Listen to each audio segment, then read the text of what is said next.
मित्रांनो, आजचा video blog असा आहे की आपली TVS विक्टर आहे. ती गाडी तुम्हाला मी दाखवतो. 2007 मध्ये मी घेतलेली. तर चला तर मग ती गाडी दाखवतो तुम्हाला. हे बघा मित्रांनो, TVS विक्टर 2007 मध्ये घेतलेली.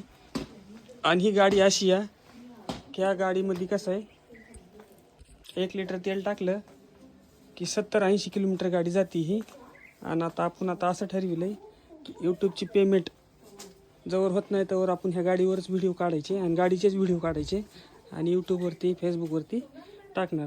ज्यावेळेस यूट्यूबचं पेमेंट होईल त्यावेळेस आपली गाडी नवीन येईल. तर बघा मित्रांनो, कारण आपलं आता यूट्यूबचे चॅनल पण जास्त ग्रो व्हायला लागले आणि लवकरात लवकर आपल्याला पेमेंट चालू होणार आहे. मित्रांनो, तवर मी सर्व व्हिडिओ ह्या गाडीवरतीच काढणार आहे आणि गाडीचेच काढणार आहे. तर बघा मित्रांनो, आणि चॅनलला सबस्क्राईब करा, व्हिडिओला लाईक करा, कमेंट करा आणि सांगा गाडी कशी येते आणि गाडी व्हायरल होईल का ते. तर बाय बाय मित्रांनो, भेटूया नवीन व्हिडिओमध्ये.